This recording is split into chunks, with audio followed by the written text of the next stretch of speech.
in 2022. I think that has been inaccurate data that's been reported out there.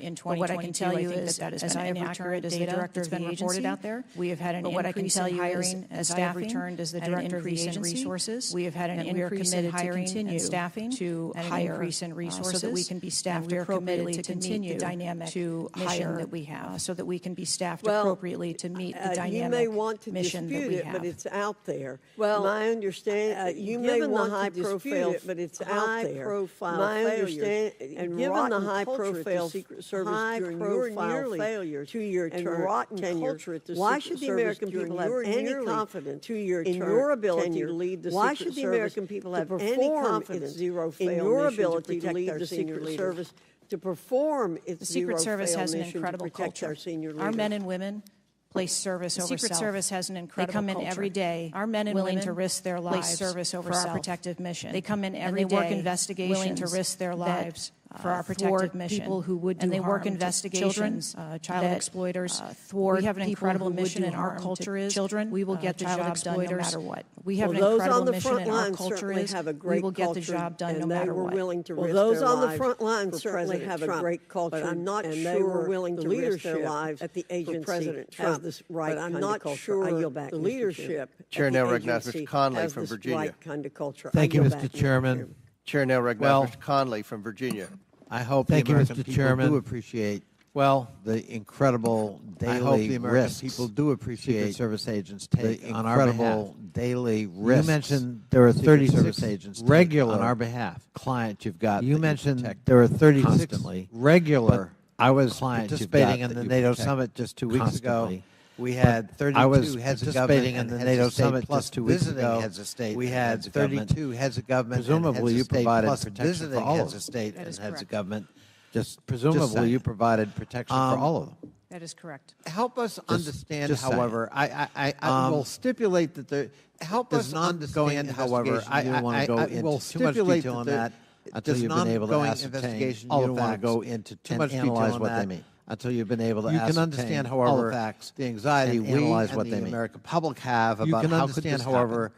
The anxiety we and the American how public we have ensure about how could this happen. it can't recur. And now, there are some how things, can my we friends, ensure it can't on recur. one Now, there are some particular side of things the aisle my don't friends really want to talk about. like On one particular side of the aisle don't and really access want to to talk them about by a 20-year-old, like or anybody for that matter. AR-15s. Presumably, by a 20-year-old, Director or anybody Cheatle, for that the matter. presumably of weapons, Director Cheatle, guns in America, ubiquity especially assault weapons of or weapons, semi-automatic weapons guns. in That's America, helped your job, especially assault and the weapons mission of your or agencies. semi-automatic Right, weapons. it's made That's it helped less your job complicated, and isn't the that mission true? of your agencies. Right, it's Sorry, it's I'm made not it less understanding the question. complicated. Real Isn't simple. that true? More guns, especially Sorry, dangerous I'm not ones, have made understanding your the question. job Real simple. protecting people More easier. guns, especially Is that dangerous not right? ones, have made your job protecting people easier. I think at Is that not right? from every Director state, Cheatle, this is simple I English. think at More guns. from every Director state- Cheatle, do they make this your is job simple more English. complicated or less More complicated? guns in protecting. Do they make your these job 36 more clients complicated and or less visiting complicated? Heads of state, in and heads of protecting government that come these to 36 Washington? clients I and think the visiting Secret Service needs to heads take of into state account. and heads I of didn't government ask that come that. to They're in- Washington. I'm sorry. I think I the asked Secret a Service simple needs to question. take into account. I didn't ask that. Deserves They're a in- simple I'm answer. sorry. I The asked a simple ubiquity question, of guns, which dangerous deserves a weapons simple answer. in America, like the ubiquity AR-15s, of guns. has that made dangerous your weapons, job that in is to America, say the like mission of the Secret Service, AR-15s, easier or more has difficult? that made your job, that I is think to the say the threat mission of the environment Secret for Service, protecting easier our, or more difficult? Secret Service. I think the threat environment is always protecting our. It's dynamic and it's always Secret evolving. Service. We protectees stipulate is it's always difficult. and that's dynamic and it's Again, always evolving. this is a simple We one. stipulate it's always difficult. Does this the is a ubiquity simple of one. guns make your job easier or more difficult Does today? the ubiquity of guns I make your understand job the Second easier Amendment or rights more of individuals. difficult I didn't today? ask that question. I'm not questioning the understand Second the Amendment. Second Amendment I'm rights of asking a individuals. simple I didn't ask that question. analysis. I'm not Director questioning the Cheatle. Second And Amendment. I can tell you, I'm asking a simple. you're not making my job analysis, easier in Director terms of Cheatle. assessing. And I can tell you, your you're not making my qualifications for job continuing easier on in as terms of director. assessing your Please answer the qualification for question. continuing You're on the as head of the director. Secret Service. You're speaking on Please behalf of answer the 8,000 question. members who You're put the their head of lives the on the Secret line. Service. We just You're had a speaking on failure behalf by of your own 8,000 members who put The their guns lives make on the your line. job We just easier had or a failure harder by your own admission. I think the job The of guns Secret make your Service job is difficult easier or on every harder day. And we need to make sure that we are mitigating all threats on every day. That isn't my question. That is not my question. And now I think you're evading the answer. That is not a hard question. And now I think you're evading the answer, which is not a hard one. How else could I feel, Director Cheatle, when you're clearly avoiding a direct answer? How else could I feel, Director Cheatle, when you're clearly avoiding a direct answer to a very simple declarative question the other day? We almost, a 20-year-old had access to his father's AR-15 and got on top of a roof. A 20-year-old had access to his father's AR-15 and got on top of a roof within 500 yards or feet of availability of that AR-15. And I'm asking you to replicate it all across America. Availability of that harder or easier, and you're not willing to answer that all across America. Make your job harder or easier. And you wonder why we might answer that question. A lack of confidence in your continued ability. And you wonder why we might have. I understand your question, and that's the environment. Well, if you understand my question, why not answer it? I understand your question, because it's the environment the Secret Well, Service if you understand my works in question, why not answer it? Because it's the environment the Secret Service works in every day. That's the environment we work in. That doesn't tell me anything. I had an attack in my office a year ago. I know a little bit about violence too. I had an attack in my office a year ago. I know a little bit about violence too. When he couldn't, he beat one of my staffers 8 times with a baseball bat on the head. We live with the threat of violence. 8 times with a baseball bat on the head. Simple answer from the director. We live with the threat of violence. Would be helpful. But I'm sorry you've chosen to evade it. The Secret Service. I yield back. Chair, now recognize Mr. Grofman from Wisconsin. I'm sorry you've chosen to evade it. I yield back. Chair, now recognize Mr. Grofman from Wisconsin. Thank you. When this guy took the shots, he climbed the ladder to get on the roof, correct? When this guy took the shots, I'm unable to answer details of exactly how the individual accessed the roof at this time. I'm unable to answer details of exactly how the individual accessed the roof at this time. If he did use the ladder, do you know when the ladder was placed there? Was the ladder there 2 days before? Use just the night before? Do you know when the ladder was placed there? Was the ladder there 2 days before? Just the night before? I would like to be able to answer those questions. The FBI is still conducting an investigation. I would like to be able to answer those questions. The FBI is still conducting an investigation. Again, sir, at this time, I'm unable to answer questions to provide clarity. Have they cleaned the roof? Again, sir, at this time, I'm unable to answer questions to provide clarity. Have they cleaned the roof since the Have they cleaned the roof? Right. Has anything been done to the roof? Is it just like it was? Have they cleaned the roof? Right. Has anything been done to the roof? Is it just like it was or not? You know, whatever, 10 days ago or? I don't have an answer for that. Or not? Is anything been done to the roof? I don't have an answer for that. President Trump's normal agents normally assigned to him there that day. President Trump's normal agents normally assigned to him. There was no there that day. These were the same agents that were always there. There was no. The people that are assigned to his detail were working on that day. Yes, sir. The people that are assigned to his detail were working on that day. These are the same agents. Stuff on the internet says they were not there that day, but these are the same agents who are routinely there. Do we know which agents fired the shots that finally took down the potential assassin? Do we know which agents fired the shots? Yes, sir, I do. That finally took down the potential assassin? Names or background of those agents? I would not offer their name up in this setting, but it was one of our technical. I would not offer their name up in this setting, but it was one of our technical officers, our counter snipers. I am certain that we can make names available privately. The committee? Okay. I am certain that we can make names available privately. Do we know where all the shots landed? Okay. First of all, how many shots? Do we know where all the shots landed? How many shots? First of all, how many shots did that? So again, I would hesitate to offer that information as the FBI is conducting an investigation. So again, I would hesitate to offer that information as the FBI is conducting an investigation. Again, that would be the responsibility of the FBI to collect that evidence. Again, that would be the responsibility of the FBI to collect that evidence. Do we have any? Do we have the correspondence? Do we have any from the shooter? Do we have the correspondence recovered from his phone, whatever, from the shooter? Again, I would have to defer you to the FBI for details on that investigation. Again, I would have to defer you to the FBI for details on that investigation. You've spent some time trying to change the makeup of the Secret Service. You spent some time, trying to change the makeup of the Secret Service.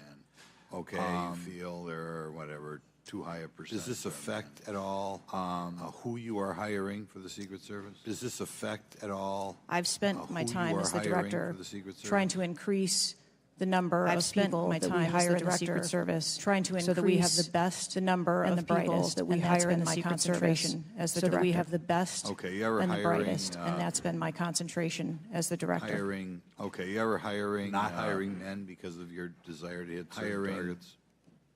I am hiring the best qualified candidates that put in an application. I am hiring for our great organization. Best qualified candidates that put in an application that want to work for our great organization.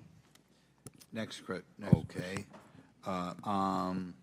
The shooter obtained a direct sight of President Trump from the shooter obtained a direct sight of President Trump from. I assume that is not something that ever happened. It should never happen. Do you want to elaborate a little on how that happened, or what you wish you had done differently? Do you want to elaborate a little on how that happened, or what you wish you had done differently? Again, sir, or would do differently? The facts of this particular event are still unfolding. The facts of this, there have been a number of reports that have been unfolding. So I do not want to provide there have been a number of reports that perhaps would contradict something that has been. I do not want to provide erroneously reported information or perhaps would contradict something that has been. But there clearly erroneously reported, or we will take every effort to make sure that this clearly was a mistake. And we will take every effort to make sure that this never happens again. Secret Service to be. Could you elaborate why you want 1/3 of the? I've never stated that I want 1/3 of the Secret Service to be women. 30% or something. I've never stated that I want 1/3 of the Secret Service to be women. 30% or something. Good. Okay. Would you have me yield? Sure. I'll yield. What was Director? What was erroneously reported? You said to Mr. Grothman's question. Said what was Director? What was erroneously reported? You said to Mr. I'm referring to his question was in the context of the shooter using a ladder to get on the building. I'm referring to his question was in the context of you won't tell us anything, but you'll tell us something that wasn't reported accurately. What was erroneously reported? I'm saying, sir, that you won't tell us anything, but you'll tell us something that wasn't reported accurately. That have been speculation. I'm saying, sir, that until we have the actual facts that have been speculation, I don't want to report anything. And until we have the actual facts, speculation that has been out there. I don't want to report anything that would contradict speculation that has been out there. Morte from Illinois. Thank you, gentleman, for yielding. Thank you, Mr. Chair. Thank you, Mr. Ranking Member, for bringing us together this morning. One question I get asked a lot from my constituents is, what can Congress actually do to stop this from happening again? What can Congress I'd like to share a graphic from a very recent study conducted by Professor Robert Pape. I'd like to share a graphic from a very recent study conducted by Professor Robert Pape. The graphic shows that 74% of Americans want this Congress to come together. The graphic shows that 74% of Americans of all stripes want this Congress to come together to denounce political violence of all stripes. And I commend the chair and ranking member for putting out the statement the other day condemning political violence, and to further this effort, I'd like to ask all my colleagues political violence and to further Wenstrup and me in introducing a resolution that we join Dr. Brad Wenstrup and me in introducing a resolution that we think political violence, and we will be circulating a House passage and deploring and condemning political violence, and we will be circulating Director Cheatle resolution shortly. As you know, the shooter began shooting at 6:11 p.m. Eastern. As you know, on July 13th. The shooter began NBC reported that at 5:51 p.m., 20 minutes on July 13th, the shooting began. NBC reported that at 5:51 p.m., 20 minutes before the shooting began. Now the rally was not paused. The state police informed the Secret Service of their concern. No. Now the rally was not paused. And according to NBC, just 2 minutes later, at 5:53 p.m., and according to NBC, the Secret Service just 2 minutes later, at 5:53 about the gunman. The rally wasn't notified its snipers about the gunman. No. The rally wasn't. Let me show you some video footage by rally goers. If you could play the video on the screen. Let me show you some video footage by rally goers. If you could play the video on the screen up here. This was taken 2 minutes before the shooting started. If you could turn up the volume. This was taken 2 minutes before the shooting started. If you could turn up the volume. We have people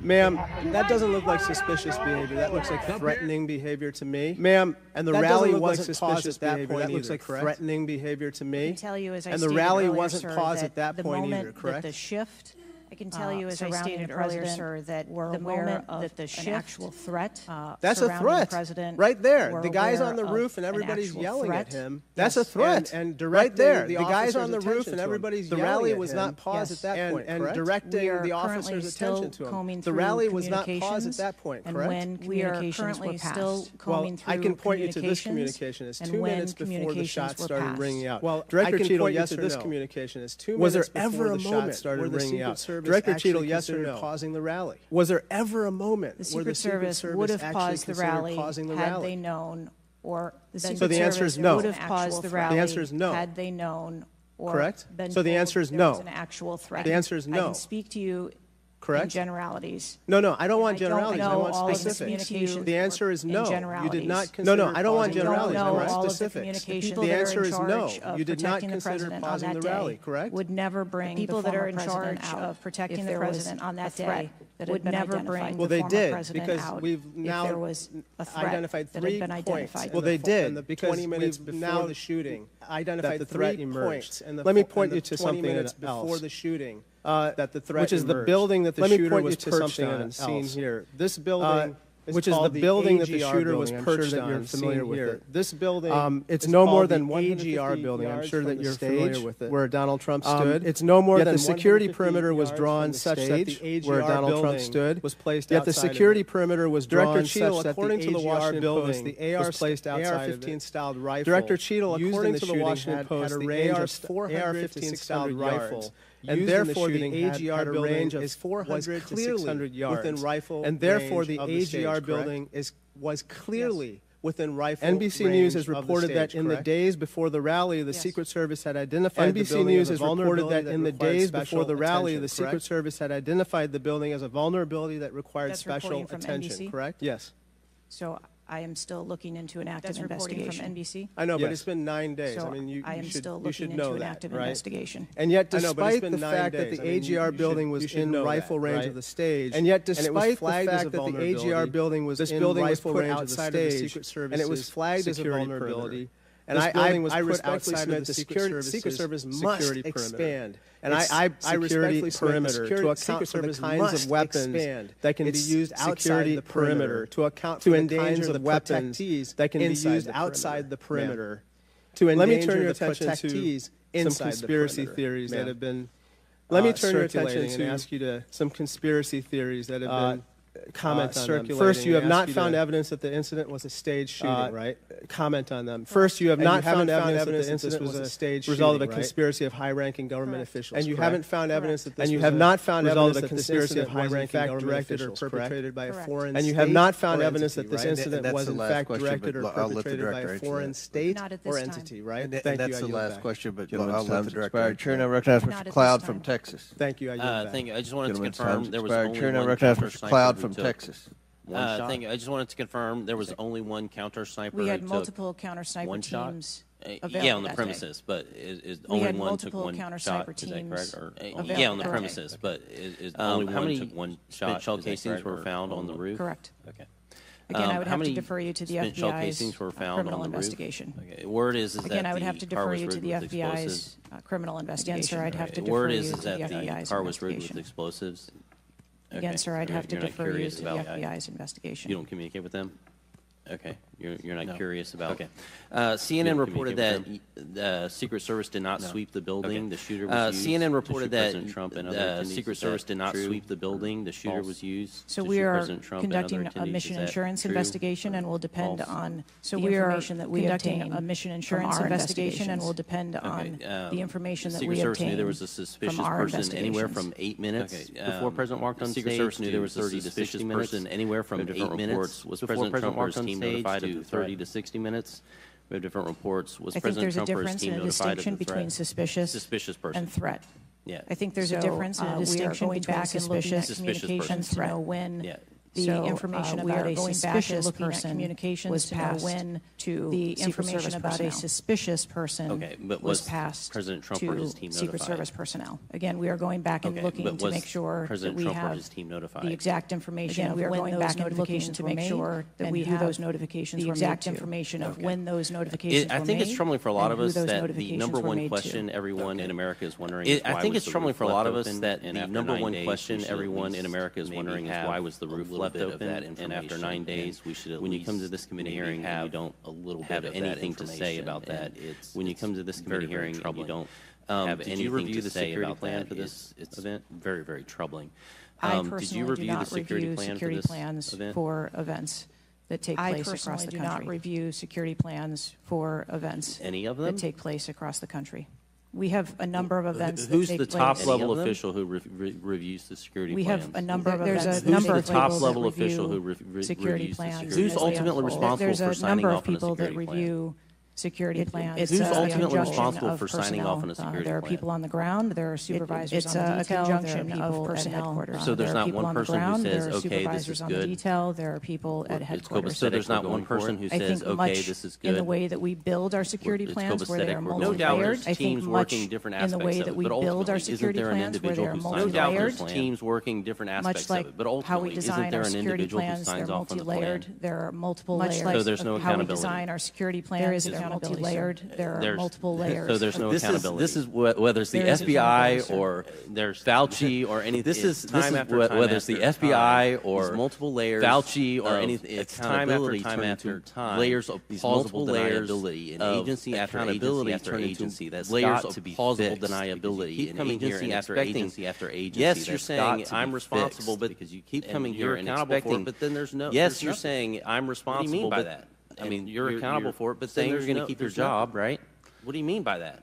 I mean, I assure you, sir, saying you're going to keep your job, right? We determine through the course of our investigation that I assure you, someone or we determine through the course of our investigation, we will do so. Someone or people need to be held accountable. We will do so. Biden, God forbid, had been what level of if President would you Biden think that was worthy of resignation? Shot and killed. I would do the same thing that I'm doing here, where I would want to make sure that we are conducting an investigation here, where I would want to make sure continuity in that investigation, and that we could find the answer. That there is continuity in that investigation, and that we could find the answers to what happened. I think that this event was tragic and deserves answers. Worthy of resignation.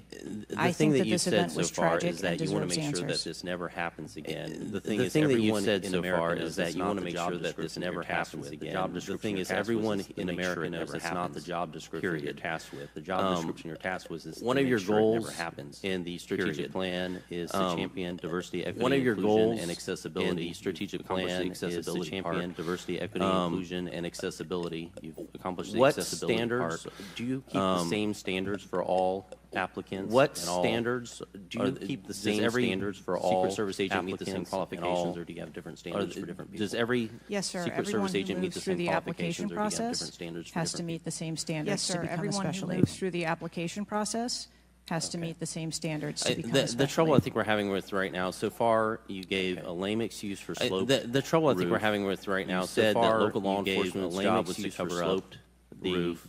You said that local law enforcement's job was to cover. We were told that President Trump's team did not ask for building before backtracking on that. We were told that provided the audio did not ask for committee security chairman before you backtracked on that. You haven't provided the audio recording was due Thursday. The chairman. So you didn't give us an advanced copy of your opening statement Thursday, but yet there was reporting on it somewhere else. You didn't give us an advanced copy of your opening statement. There seems to be more information from YouTube videos reporting on it somewhere else for us, and there seems to be more information from YouTube videos, and you're in charge of the investigation of your own failure. It begs the question: so how is anybody in America? You're in charge of the investigation of your own failure. That investigation. So how is anybody in America supposed to be able to trust the results of that investigation as being anything? That's the last question, but please feel free to answer the question. Transparent Sir, I've been and a genuine. Secret Service agent That's for the last nearly question, 30 but years. please feel free to answer I have the led question. with integrity. Sir, I've been a Secret Service agent for nearly 30 core years. values of duty, I have led with integrity, justice, honor, and I follow loyalty our and core courage. Values of and duty, I am doing that in this case, and I assure this committee loyalty and that courage. I will provide, and I am doing that in this when case, we have and a I full assure and this complete committee report that I will in addition to provide cooperating answers with all of the other investigations that are ongoing. in addition to cooperating with all of the other investigations that are ongoing. Thank you, Mr. Chair. I want to thank the Chair and the ranking member for convening this hearing. Thank you, Mr. Chair. I want to thank the Chair and the ranking member for convening this hearing condemning on a bipartisan basis. Horrific assassination attempt on the former condemning president. The horrific. I am relieved assassination for the sake of the country former that he wasn't seriously hurt. I am relieved he survived for the sake of the country. My thoughts with him he wasn't and his family hurt during such a traumatic event. And my thoughts want to express and his condolences during such a traumatic event. Comparator. I also want to express condolences to recognize his heroism, family, saving his and recognize lives, his heroism of that saving awful event. Daughter's lives, Director, and to the victims of that awful event. Would you agree that this is the most serious security lapse since President Reagan was shot? Would you agree that this is the most serious security lapse since President Reagan was shot in 1981? And, of the Secret Service? You know what Stuart Knight did when he was in charge at the time of the Secret Service? You know what Stuart Knight did when afterwards he was in charge at the time of the Secret Service? He resigned. You know what he did? He resigned afterwards. And Stuart Knight was not. He resigned. Democratic appointee or Republican and Stuart Knight was not. Look, I'm not questioning Democratic appointee your judgment. And I just don't think this is partisan. Look, I'm not. If you have an assassination attempt, I just don't think this is partisan. Former president. If you have an assassination attempt, a candidate on a president, you need to resign. Former president. That's what Stuart Knight did. He was a Republican appointee. You need to resign. He took responsibility. He was a Republican appointee. I think you need to reflect. This is not a question of you. It's a question of the American people. You cannot I think you need to reflect. This is not a question of you. It's a question of the American people. You cannot go there is an assassination attempt agency on a presidential candidate. There is an assassination attempt on a presidential candidate is running. And so I guess my question about anyone. What's the difference between your position? And so I guess my question to you is, what's the difference between your position? What I will tell you, sir, is that I am dedicated to finding the answers to what happened. What I will tell you, sir, is that I am dedicated to finding the answers. We don't shirk to our responsibilities.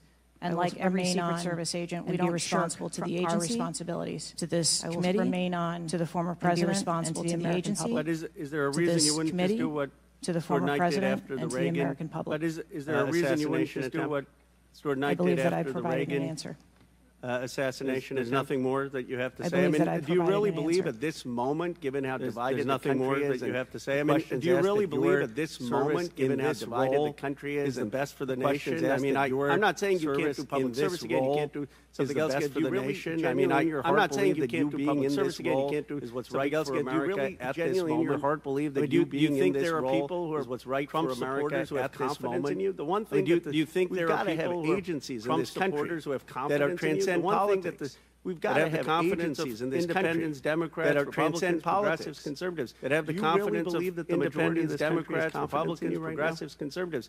Do you really believe that the majority of this country is confident in you right now? And I am committed to finding those answers. I believe that the country deserves answers, and I am committed to finding those answers. I believe, Director Cheatle, that you should resign. I think there are colleagues on both sides of the aisle who believe that. Cheatle, that you should resign. I think there are colleagues on both sides of the aisle who believe that, and I hope you'll consider it. I yield back. Chair now recognizes Mr. Palmer from Alabama for 5 minutes. Recognizes local law enforcement Mr. Palmer from Alabama for 5 minutes. Have compromised authority to engage. Local law enforcement ESU teams have compromised authority to engage. Yes. Why do you think they didn't use it? I believe that they follow the same use of force. Why do you think they didn't use it? That our agents, you don't. I believe that they when you have compromised follow the authority, same you use don't of have to get force. permission. That our you don't threat. When you have compromised authority, you don't have to get permission. If you not just the ESU units, but there were local law enforcement that had line of sight, not just on the shooter before the shots but there were local law enforcement that had line of sight. One of my on the shooter before the shots were taken. There was supposed to be a briefing. One of my the Secret Service sniper units. There was supposed to be a briefing with members, the Secret Service sniper contract team, with the local ESU with teams, the contract that didn't take place. Why was that? Local ESU. So I have been told that there has been a briefing. That didn't take place. There was a briefing that took place. I've been told that there was. So I have been told that there has been a briefing. Again, we are still looking into the facts of the investigations. Let me ask you this. And again, we are still looking into the facts of the investigations. Let me ask you this. There was a credible threat against President Trump. When were you informed that there was a credible threat against Sir, the former president has a number of threats. I didn't ask you that. There was a credible threat. Sir, the former president has a number of threats. I didn't ask you that. There was a credible threat from Iran. We have been monitoring the threats. Were you informed of that? You knew before. We have been monitoring the threats. You knew before. You knew before the rally. The site security plan is generally drafted by. The site security plan is generally drafted by probably out of the site supervisor and the site agent. Did they take into account the credible threat against President Trump? Our personnel did they take into account the credible threat against? Then why would they leave a building? And I will correct the distance that's been quoted. It's about 140 yards. Then why would they leave a building? And I will correct the distance. Why was that building not about 140 yards? On the line of sight. I mean, you could have why was that building not occupied and kept somebody from getting up there? On the roof. I mean, you could have put Barney Fife on the roof and kept somebody from getting up there. The plan that was developed that day encompassed a number of security. The plan that was developed that day encompassed a number of security site supervisor, mitigation. The site agent. The issue is, and the special agent in charge, the site agent, I think signed off on the plan. The special agent included that in the I think signed off on the plan. And they didn't have a plan to secure that in the inner perimeter. As I understand it, the Butler County ESU unit was situated on the second floor of the Butler County building next to that, but they didn't have situated a clear line of sight of the roof of the angle was building next to that, but they didn't have a clear line of sight of the taken of the young man. The angle was too severe of the shooter. When the photograph that was taken of the young man was taken at 5:15. It wasn't until 5:38 when he had the rangefinder was taken at 5:15. It wasn't until 5:38. Service sniper photograph. I don't understand the lack of interoperability here in the communication process. I don't understand why the lack of interoperability here in the communication process. I don't understand why that Mr. Christopher Morphy had shown there was clearly a credible threat. The video that Mr. Christopher Morphy had shown there was clearly a credible threat. All of these mistakes could be made. So how many explosive devices that all of these mistakes were found could be made on or near the site? How many explosive devices? Again, I would have to defer you to the FBI. On or near the site? I believe they were in his car. Again, I would have to defer you to the FBI. I think there might have been one. They were in his gas line. And there, I think it wasn't just the fact that he had a rifle. It was the fact that he had. It wasn't just the fact that he had enormous a rifle. It was the fact that he had the ability to inflict enormous exploded. Enormous numbers of casualties. Is to ensure that I understand what your goal is. Exploded. The failure to secure that building not only put the president, I want to know the president's life in danger, it put the lives of individuals in the crowd in danger as well. When you in the Reagan shooting, there were other people shot at that time as well. They fully informed of all of the threats, and the Secret Service members' lives were in danger. What I can tell you is that when our agents go out to conduct an advance, their whole what I can tell you is that when our agents go out to conduct an advance, the failure to secure that building not only this was a president's life in danger. The failure to secure that building not only was in the crowd in danger as well. 43 years without anything like this happening. There were other people shot, and you failed in this case in a spectacular way. Mr. Chairman, you'll yield back. Gentleman yields back. Chair recognizes Mr. Fume from Maryland. I don't understand. Thank you, Chair. I want to thank you and the ranking member on your joint statement and for holding this hearing. We might all at least attempt to try to get some answers. Some of us, Cheatle, grew up in an era not too unlike what we see today in terms of political violence. Some of us remember the November 22nd, 1963 assassination of President Kennedy. Some of us, like myself, remember 2 days later when Jack Ruby on live TV killed Lee Harvey. We've seen over and over since that time, whether this kind of assassination of Martin Kennedy, or attempted or attack or Wallace in Maryland in 1980, shooting in Ronald Reagan, our friend and colleague Steve Kennedy in D.C., unfortunately. and the unfortunate attack, and now this matter regarding former President Trump. We've seen over and over. Let me try if I might. Take another walk at this. People just assume that whoever is in charge takes full responsibility when there's never been, at least from this magnitude and scale, sort of failure. So when members ask, are you going to resign? You have no intention to. They are perplexed. Who watch what's going on. And there's some things I just don't understand. Why was the building ARG building outside when there's never been clearly it was close enough to someone to launch an attack? Sort of failure. So again, sir, we are looking into all of the details was comprised. Tell you that there was Overwatch on that building. They are perplexed, like many people, by a drone. By a drone. I'm not going to get into the specifics. There's some things I just don't understand. I think it's fair to say the Overwatch shooter got up on the roof, and stayed there for a while.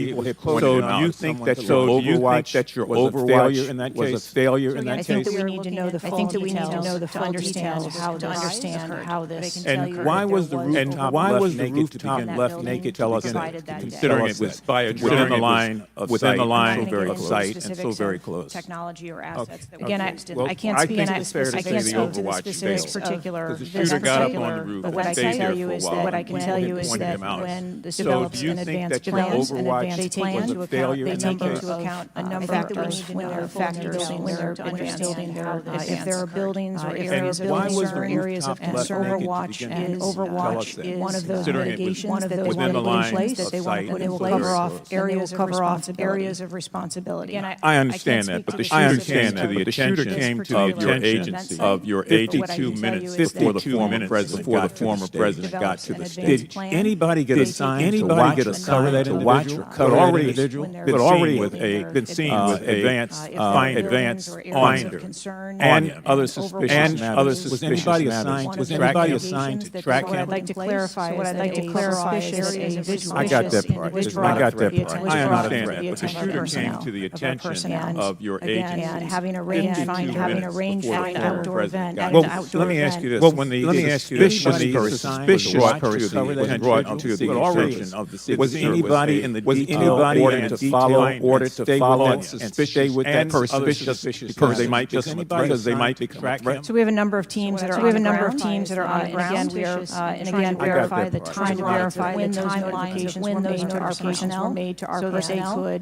so that they could assume the responsibility of trying to track that individual. Let me ask you, there has been a lot of discussions, raised itself earlier in this hearing about order to follow staff morale within your agency. And I have the July 17th report of government executive, which is a credible service for the federal government, and the 2023 places to work within the federal government showed, and this is through the Office of Personnel Management, that the Secret Service came in 400 out of 459 sub-agencies. I have the July 17th report of government executive, which is a credible reporting service for the federal government. It challenges our employees' holidays, it's ranking of places to work.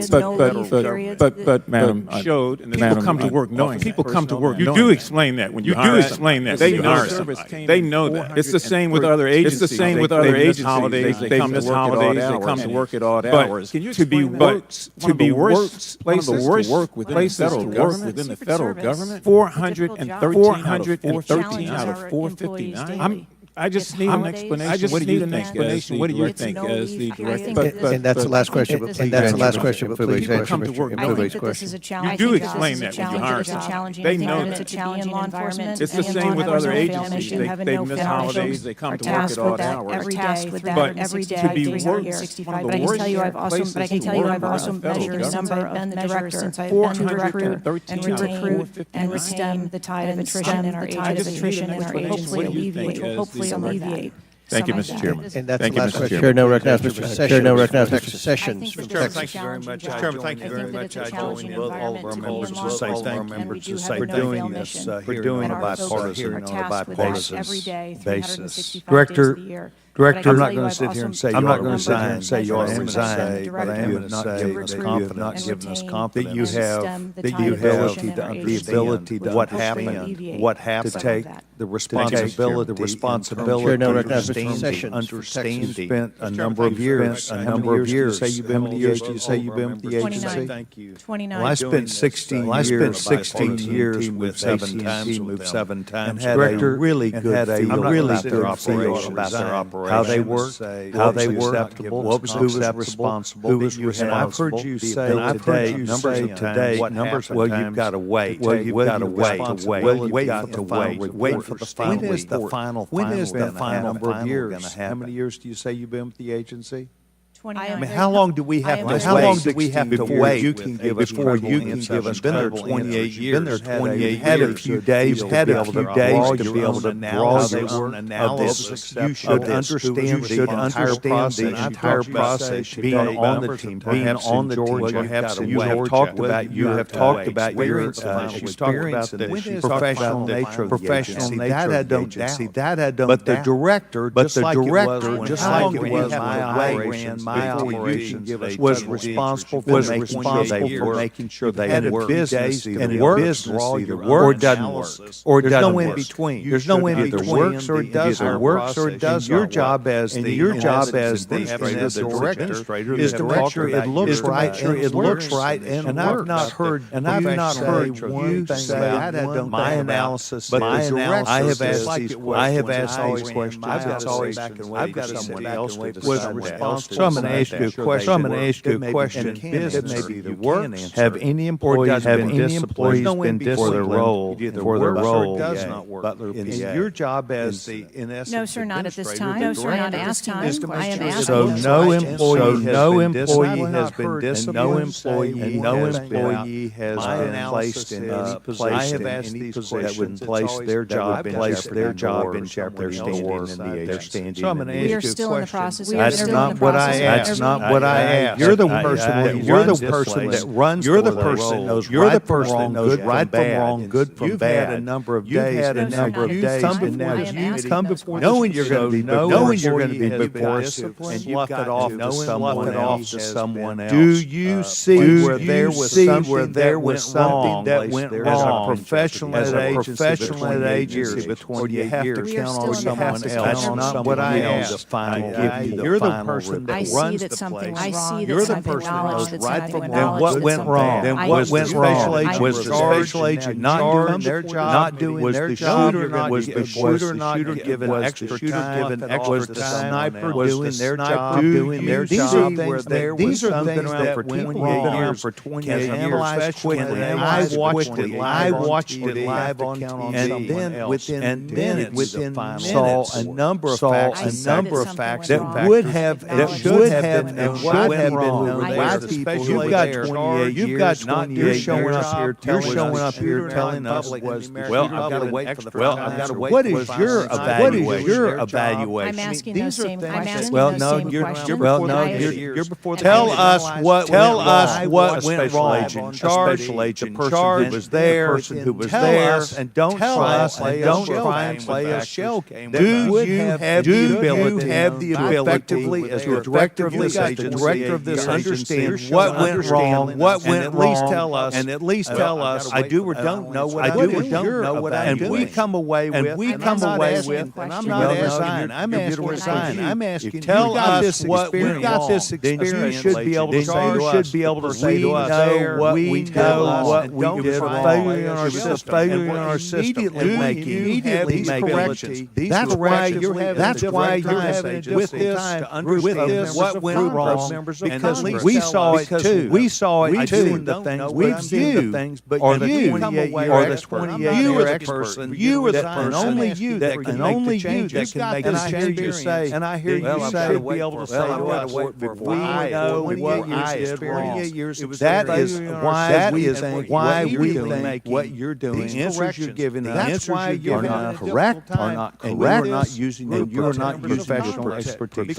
We saw it too. I will allow her to respond. Or the 28-year I am asking those same questions. I am asking those same questions. I assure you, when I have a full and complete report of exactly what happened, the accountability. There will be accountability. Make changes, and we will make changes. Why we think. Before I recognize, out of curiosity, Director, it's been 9 days. It's been 9 days.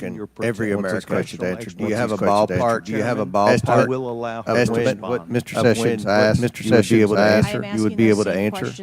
So I can tell you on our mission assurance, internal investigation, to have that within 60 days. There's also an investigation that is going to be taken. There are a number of officers, general investigations as well. We are working in concert, and then Department of Justice, FBI, criminal investigations. Ocasio-Cortez from New York. Thank you, Mr. Chairman. So I can tell you, Chairman. Director Cheatle, respectfully, what you had just laid out about 60 days. We are currently in an especially concentrated presidential campaign.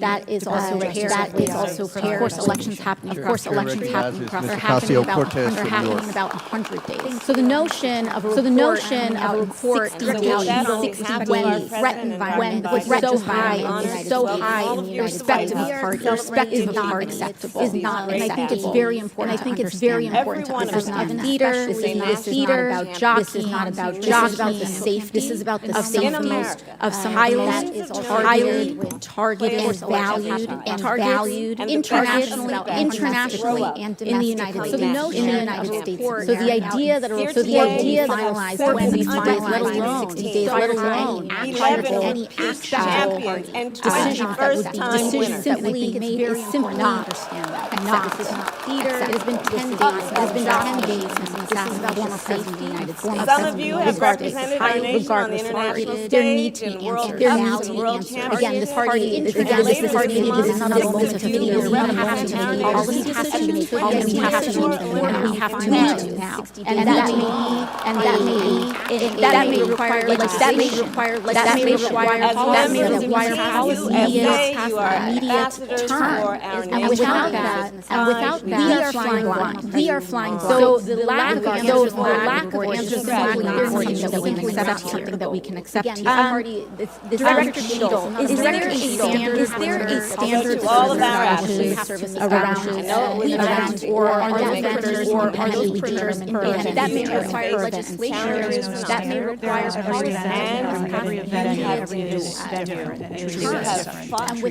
so each event has a different established depending logistics of that event. You established earlier that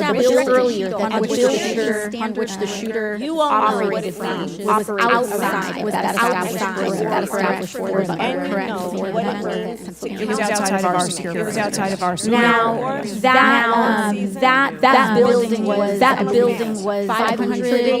How far away was that building? From where that was established? It was approximately 200 yards. Now 200 yards. You established earlier that the individual used an AR-15 in order to act out his assassination. AR-15. That building.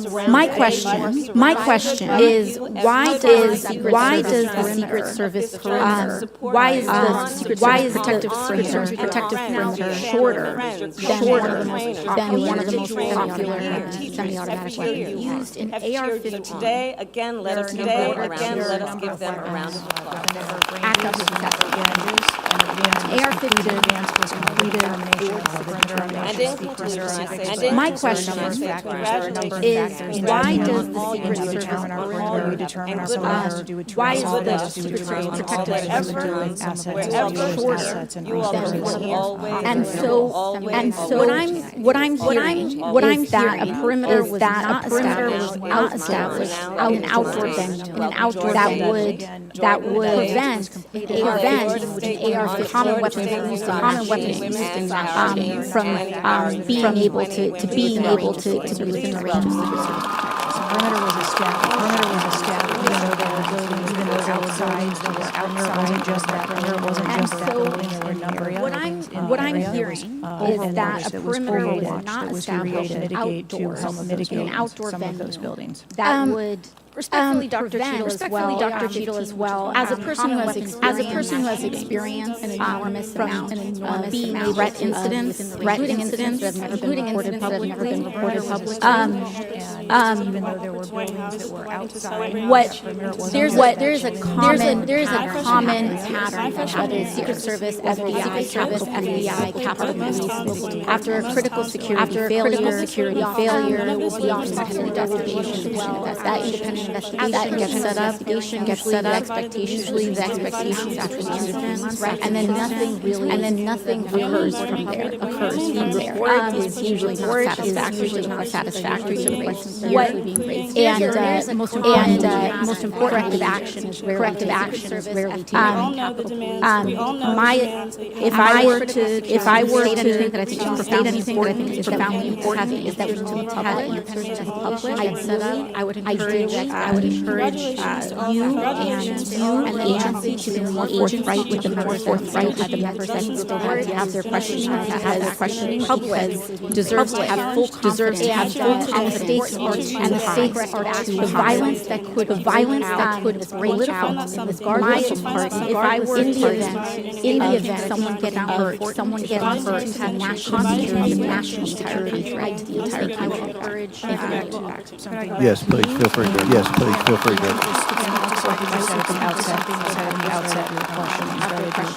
I want to assure you and everyone else, I'm not waiting for to take action. We have been conducting analysis, and we have been adding additional features to our security details since this incident occurred. I hope you can highlight what some of those are. Very good. Chair recognizes the gentleman from Arizona. Chairman, I request that photo to go into. Without objection to order. Your agency has on Saturday, July 13th, spectacularly failed. The failure resulted in the death or a serious injury to two other rally attendees, David Dutch, Copenhaver, the injuries to President. It is unfathomable that radar signals and law enforcement when on stage was able to climb onto the director and fire off multiple rounds Saturday, July 13th. Mr. Crooks acting alone. The failure resulted in the death of a serious injury to two other rally attendees, David Dutch, just a lone gun. Besides, I would have to refer you to the investigation for motive. What did the technical services division determine was going to be the event? Trump went on stage. Those are questions that we are asking. You're sitting here today. Everybody said this. You knew you were going to be asked that question. Because it's been asked multiple times. So this is an easy one. What did they determine was going to be the event? So you should know that. I got to wait someone else tells me. What did the technical services division determine was going to be the event? So much of the progress we made in the alliance is thanks to the Secretary. So much of the progress we made in the alliance is thanks to the Secretary. Buck stops with me. Stay in my job. Give the answers to the American. And I know what happened. Except for you. You're not going to tell the American. You're not going to tell the American. You yourself said that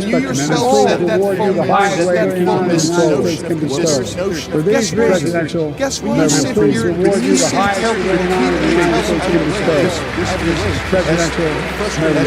carefully. Guess what? Guess what? Stay in my job. Give the answers. I'm going to ask you. Go ahead and ask me. What did the technical service division determine is going to be the event? You yourself said it. We're still gathering. You know what it is. You know what it is. Mr. Speaker, the President of the United States. Guess what? Do not have When was the last What did the Mr. Speaker, the President of the United States. How many So most of us here, then, you know what it is, and Secret Service, security, and I can't tell you how many times we said, it's going to be security, so we're going to wait. And yet, we're hearing from you, apparently, that there were no holds, except ever in President Trump going on stage, and you said, they hadn't treated the shooter to be a threat to dynamic video. So I guess my question for you is, I think the answer to this, I think the answer to this, I what you said about an hour and a half. What do you do if a suspicious person is identified by the agency? I know it's not unusual. What do you do? Those individuals are identified as suspicious. Teams out. Was it teams out here? There were teams that were sent to identify They were sent to the individual who's scampered up in a booth and top of a roof 30 yards is targeted. I know it's not unusual. What did they get there to conduct that interview? Don't have the details. Don't have the details as my So they did send a team, and they're going to interview, and they're going to describe that. Why didn't they put security President Trump go on that stage? And a number of our protected sessions, there are suspicions that are identified. It doesn't necessarily mean So you guys got a guy sitting on the building, and it's identified to you. And you say, why didn't they put security? You can't answer that. And this gets to one of my finer points, Chairman, if I can make it, Chairman, and that is, we can enter these kind of 5 sessions. 5 minutes, everybody gets a kiss. 5 minutes, she gets their stonewall, not deliver answers. So we say, okay, we're going to put together a video. Same crap. I am calling. And I will tell you this. I am calling to give us put together independently of qualified service agencies, presidential, actually conduct this kind of investigation. I don't think you're going to give us those answers. You're going to give us those answers today. Ready. I call upon you to resign today. I also would say I put together. Proceed.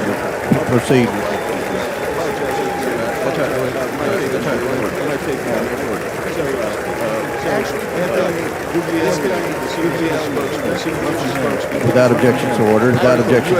Article USC Secret Service says that tonight or the day. Secret Service intelligence part 9 campaign predators. Without objection. A preliminary findings by Senator Ron Johnson. Without objection to order. Articles entitled, without objection to order. Next, former Biden official direction on fire Secret Service Director says buck stops, signs, Disney Star Wars marketing, Biden, I haven't engaged in this.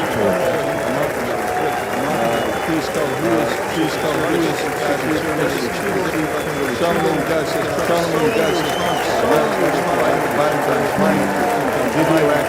Video access Stage Secret Service identified watch BlackRock members of Congress. Why does the Biden present to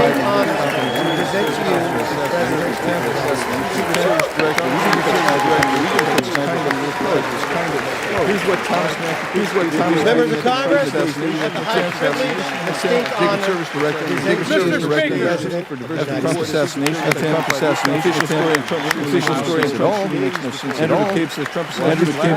Point of order, I'm happy to assent to all of it. Mr. Speaker. Well, we're not even really hearing them anyway. So, Mr. Speaker, it's up to you, Mr. Chairman. I'll slow down. Probably going to see you guys up there. Secret Service's explanation are not adding. U.S. reportedly good to see you guys up there. Members of Congress. But we're not even By the way, report. I may need to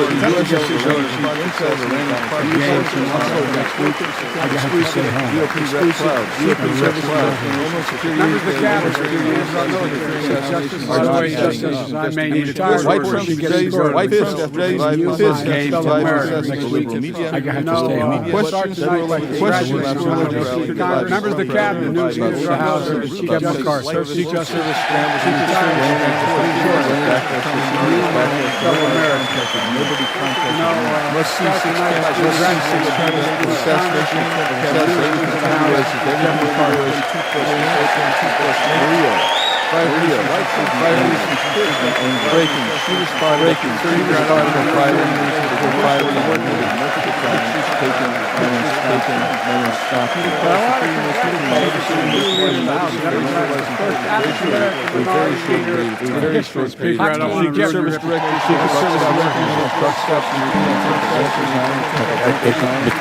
We'll stop right there. We'll stop right there. We can retake them. I know they're there. Without the record, we'll take up the others. We'll take up the others. Speaker, chair now recognizes. Just pray out. Congratulations to the longest serving leader in the history of the United States, Senate Mitch McConnell. That is political violence. You want to spray the We'll stop right there. We can retake them. It is an assault. We'll take up the others. Minority leader, I think this time you have a slightly bigger majority. Congratulations to Chuck Schumer. No one should have to experience political violence. I want to give minority leader also recognition. I think it will be considered political violence. It is an assault. Whether it is the dead, I want to give special recognition to someone who I think is going to be considered the greatest speaker in the history of the House of Representatives, Nancy Pelosi. Director, on behalf of the Hard Worker Service, can you give us some perspective how much time do you have? The story of American crisis we've ever found is resilience. Then we got to move forward. Look, folks, never, ever, that's what we're doing again. 2 years ago, the nomination, we're the only country tonight that has emerged from with the help of many people in this room, stronger, 12 million got jobs. More job folks, 2 years than that's what we're doing again. Because 2 years ago, the economy was American people. I stand here tonight after we created with the help of many people in this room. 2 years ago, 12 million new jobs. More jobs created in 2 years than any president created in 4 years. Because of you 2 years ago, because of the American people. COVID had shut down our businesses, closed, schools. 2 years ago, there's so much. Today, COVID no longer to that point, how many days 2 years ago, today, COVID had brewed down our businesses, unbowed and unrobbed us so much. Today, COVID no longer controls our lives. 2 years ago,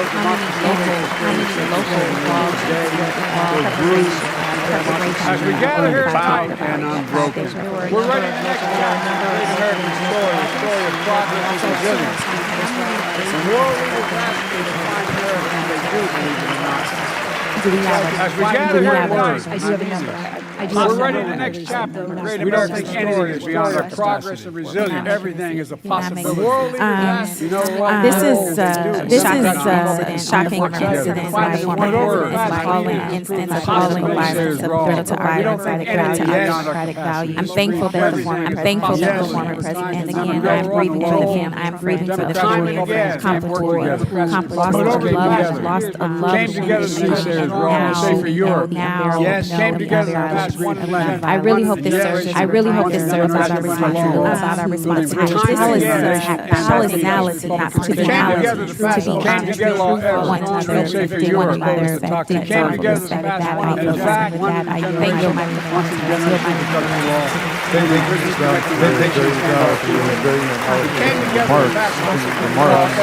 Director Cheatle, we don't want to lose. We don't want to lose a presidential It's not lose.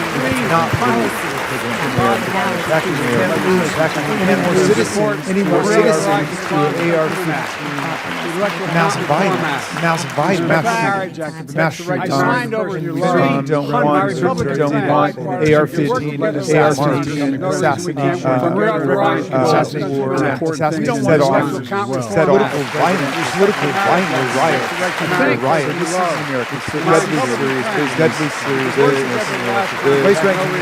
Vice ranking member pointed out we have a responsibility. Congress have a responsibility. So my question to you is, what is that informing political or operational decisions right now that you invoke deadly serious business without a report? Can you tell us what are the preliminary judgments, or if you don't want to foreshadow the report, fine, what are your personal professional judgments informing the operational decisions you're making right now? Congress have a responsibility to take action now if there's anything we can do to prevent this. So my question for you is, what is informing what happened your on this particular day? But I can tell you that we have looked at as we did immediately in the aftermath, without a report. Can you tell us what are the preliminary judgments, or was going to be, and we made adjustments to the interior of the perimeter there.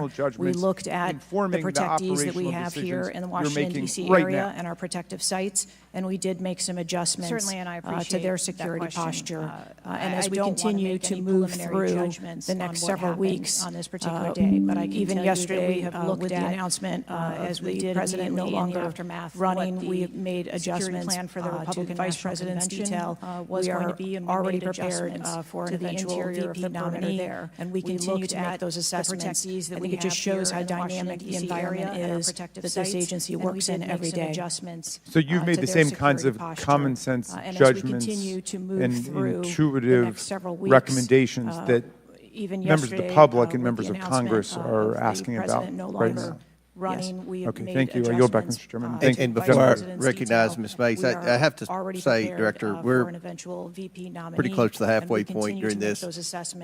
I think it just shows how dynamic answered more questions with an ABC reporter than you have with members of Congress. So we have a lot more questions. The American people are demanding that we get answers to those questions, and that's what the purpose of this hearing is today. So I'm sure a lot of the questions that have already been asked are going to be asked again, and hopefully we can get some answers to those questions. I strongly implore you